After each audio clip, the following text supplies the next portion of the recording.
5 techniques for peaceful, legal, nonviolent resistance against COVID tyranny in blue states and around the world. Just so you know, blue states refers to those states in the United States of America that are run by the pro-lockdown, pro-mask mandate, pro-vaccine passport Democrat Party, while red states refer to states that are run by the Republican Party, which has its flaws but is generally way more pro-freedom and the return to normal life. So, why should we only use nonviolent and or law-abiding resistance, by the way? This is before I get into the 5 specific techniques themselves. Well, there's a moral reason.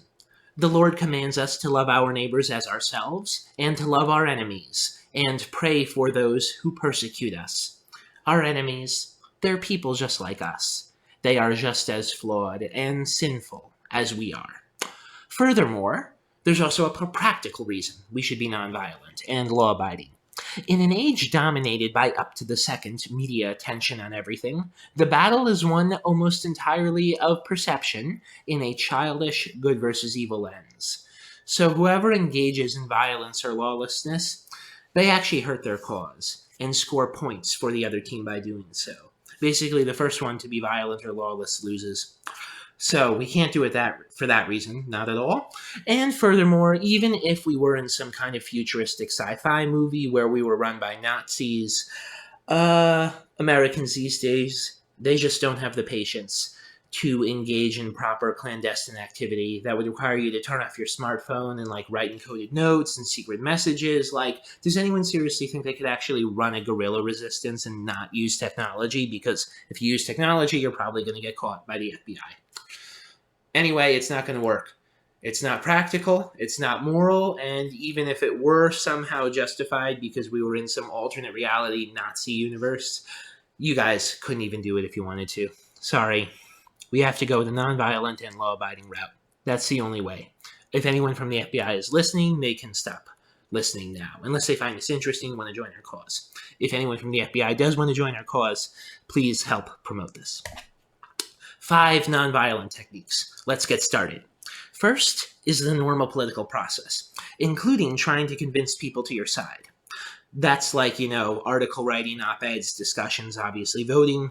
That's the least most intense one, the least intense nonviolent technique. Politics as usual, discussion and debate as usual. The second most intense technique is protesting and civil disobedience, but without any physical self-harm. So this is your holding up signs, your marching, your sit-ins, etc., etc. Standard stuff. A lot of people are doing that already. Places like Staten Island, where people are violating vaccine passport rules. I personally don't even break those rules. I hate breaking any rules. I'm a law follower.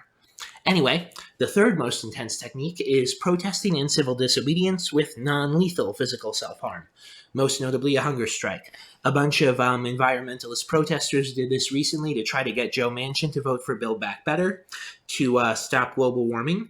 They went on a hunger strike, non-lethal physical self-harm though, because it wasn't an open-ended hunger strike. They stopped before they got seriously hurt after 7 or 10 days. But they still showed that they were willing to suffer and risk some level of harm, even if not death, for their cause. Pretty intense. The fourth most intense form of, nonviolence that we can use is protesting and civil disobedience with potentially lethal physical self-harm. Only ever do this if it's legally allowed. Talk to a doctor or lawyer before you do something like an open-ended hunger strike. Or, assisted suicide. I don't even think that's allowed, so don't even do that. And maybe in some countries it is. Or something like that. Never ever do anything that's illegal or, violent or anything like that at all. So if you are going to do a civil disobedience where there's potentially lethal outcomes, like you're hunger striking and you could get a heart attack or starve to death, talk to a doctor or lawyer first. Only do something that you're allowed to do. But that's the fourth most intense technique. And the fifth most intense technique is a mass strike that inconveniences pretentious elites in a fundamental way, like if delivery drivers who give people their e-commerce packages and food all stopped working during the lockdowns. This whole thing would have ended back in April 2020. Let's go over the first technique, the normal political process, including trying to convince people to your side. What are the pros? Well, it's the least disruptive or embarrassing. Your side wields the power once they're in control. This is the most preferred technique for this reason, and should always be attempted in addition to other techniques. You win. You don't have to do anything crazy, and you get in power and you win. You always got to keep trying this. And this is what's going on in the red states of the United States of America. It is absolutely amazing to win using politics as usual and convincing people. Those are the pros. But what are the cons? You have to wait between election cycles, and you're not guaranteed victory. Your politicians can also betray you, even if they do win. And many people are not convinced that something is right due to facts or data, but rather by how fashionable or seemingly moral the belief is. You could do this, but you're not going to reach everyone. And in some places like California or New Jersey or New York, you may be able to convince 51% of people just by politics as usual, just by talking to them and convincing them and writing op-eds, but it'd be very difficult. Technique 2, protesting and civil disobedience without any physical self-harm. Pros, you can show others that there is popular support for your cause against COVID tyranny and inspire them. You can forge bonds with other protesters and build solidarity in the movement. You can create annoyance or inconvenience for folks that can be blamed on your enemies. You can create the looming threat of more intense, nonviolent techniques being used. Those are some pretty badass pros, but what are the cons? It requires media attention to work, which can easily be blacked out by mainstream sources. You can also be easily ignored or mischaracterized by those in power. You don't have skin in the game after all. And you can accidentally turn people away from the cause if others blame you for annoyance or inconvenience, and don't instead blame those in power. This happens especially when people try to create traffic jams with their protesting. You actually make people hate your cause. Never do that. Let's go over a key concept as well before we get into some of the more intense forms of nonviolent protest. The empathy trap is this key concept. The empathy trap is the notion people sometimes have that being a good person is a characteristic that is innate and felt, that one is moral simply by having strong emotional responses whenever presented with the idea or reality of tragedy or suffering. This is a perverse and foolish concept that can pave the road to hell with good intentions and lead to scenarios where the needs of the few are valued over the needs of the many, particularly when the needs of the many are not as obvious or are less impactful per person, but add up to more need from a utilitarian perspective. It's pretty awful, the empathy trap. That's anyone who screams, "Think of the children! Oh my God, 100 children dead from this disease!" And just the raw emotions overwhelm them, and they can't imagine anything else. It's awful. Thankfully, though, people caught in the empathy trap are super easy to manipulate. Technique 3, protesting and civil disobedience with non-lethal physical self-harm. Pros, you can show others that there is sincere moral passion for your cause against COVID tyranny, and show them that you have stronger moral certainty. You make it clear that you're the good guy in the situation. Because if the other side were so virtuous, why aren't they willing to harm themselves to show their resolve? You can literally just start recruiting en masse, too, from the ranks of the enemy side that are caught in the empathy trap, as your well-being becomes the fixation of their emotional immaturity. You can also create the looming threat of more intense, nonviolent techniques being used. If you're willing to go on a 7 or 3-day hunger strike, who's to say you're not eventually going to go on an open-ended hunger strike, which is even crazier? What are the cons, though? It still requires immediate attention to work, but you are harder to ignore since harm sells. I actually did a 3-day hunger strike recently, and one reason why I stopped early was because I didn't get the media attention. This dude from Fox 5 put a little microphone in front of me and asked me some questions, and he said it would be on the news later, but it must have got cut. So, oh well, you need the media attention. And also for obvious reasons, something like a hunger strike especially, it can be extremely unpleasant and embarrassing, not to mention boring. So this is very hard to do. Not as hard as, obviously, hunger striking to death or something like that, but still hard. And of course, you can still be ignored or mischaracterized by those in power because you still don't have enough skin in the game after all. I think one reason why the protesters against Joe Manchin, who wanted to stop global warming, why they weren't ultimately taken so seriously and why they didn't succeed was because their hunger strike still wasn't open-ended. They didn't have enough skin in the game. So if you are willing to have full skin in the game and it's legal and allowed in your jurisdiction, talk to lawyers, doctors, make sure you're not doing anything you're not allowed to do. Protesting and civil disobedience with potentially lethal physical self-harm. This is the 4th most intense technique. What are the pros? Well, it's the ultimate showing of the moral high ground, since there is no greater love than to lay down one's life for one's friends. That's from the Bible. It's also a nuclear bomb against those caught in the empathy trap and could force them to unconditional surrender because they're like, oh my God, someone's dying because of me. Oh my God, oh my God, oh my God, just give them everything they want. Stop. It's great for that. Like someone who's like, oh my God, even though there's an extremely low risk of this bad thing happening, and that's why I want to create totalitarianism to stop it. This other bad thing could happen, and I'll be responsible, and it will mean I'm a bad person. Okay, it could be amazing for that. And also, whatever the outcome, if you can get force-fed or prevented from dying and you don't succeed for whatever reason, even if that happens, like no matter the outcome, you're going to win and be a hero. So long, by the way, as you were nonviolent and law-abiding up until that point. Because historically speaking, there were hunger strikers from terrorist groups who were violent, like the IRA and the Red Army faction. And they did go on hunger strikes, and those were sort of effective, but they weren't nearly as effective as hunger strikes from someone like Martin Luther King or Gandhi, who were never violent to begin with. If you are nonviolent and law-abiding up until the point that you actually do like protest with potentiality of dying, like this technique, especially the kind of open-ended hunger strike or whatever else where you might die, oh my God, no matter what happens, whether you get your outcome, whether you die, whether they force feed you or whatever, you're going to win. It's so good. It's such a big victory. You got to be a hero. But you have to never do the violence to begin with.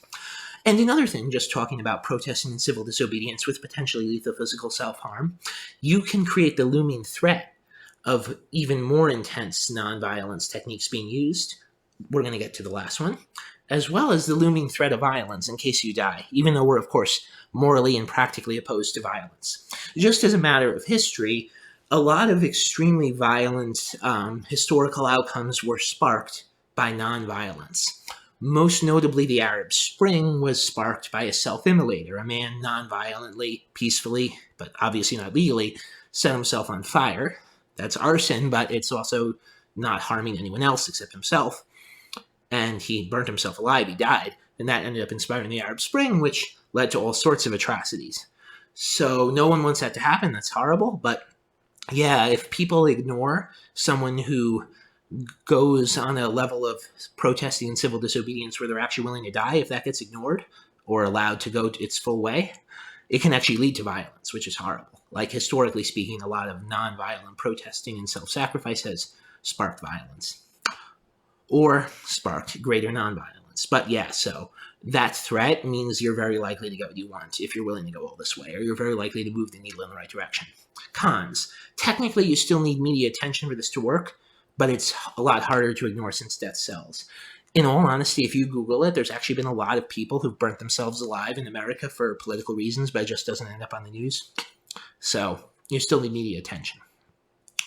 Obviously, I'm opposed to people burning themselves alive because that's arson and very impractical for many reasons.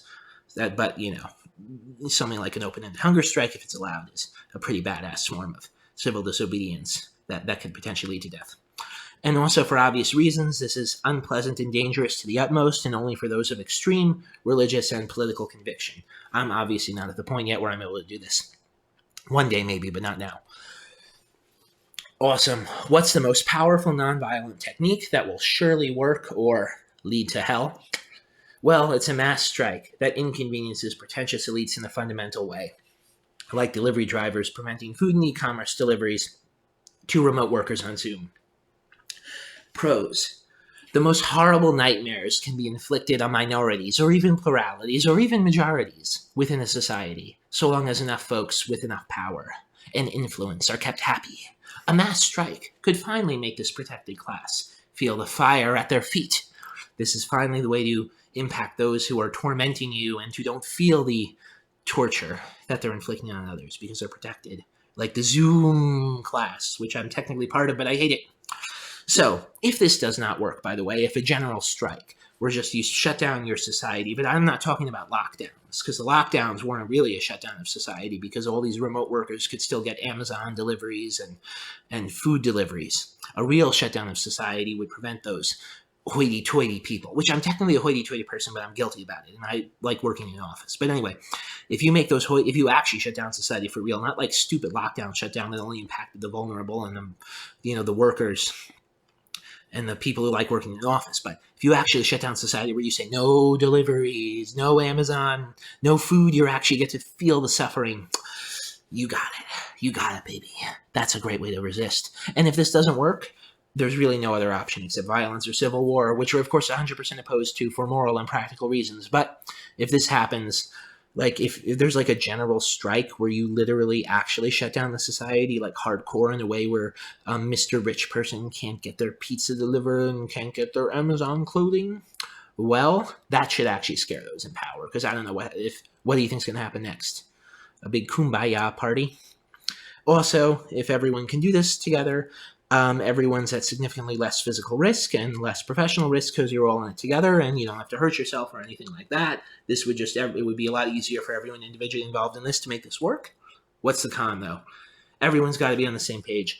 Lots of coordination and inspiration of the masses are required. Pretty much all the other nonviolent techniques work up to this. And you make this happen, and you win via nonviolence, because that's the only way. No one wants a civil war. No one wants violence. But of course, if nonviolence gets ignored, if people keep on nonviolently protesting in every respect, keep doing awesome stuff like this, like my little hunger strike, well, oh boy, we don't want that. We definitely don't want that. That's why we have to end the COVID tyranny all across the world and in the blue states ASAP, baby, as soon as possible.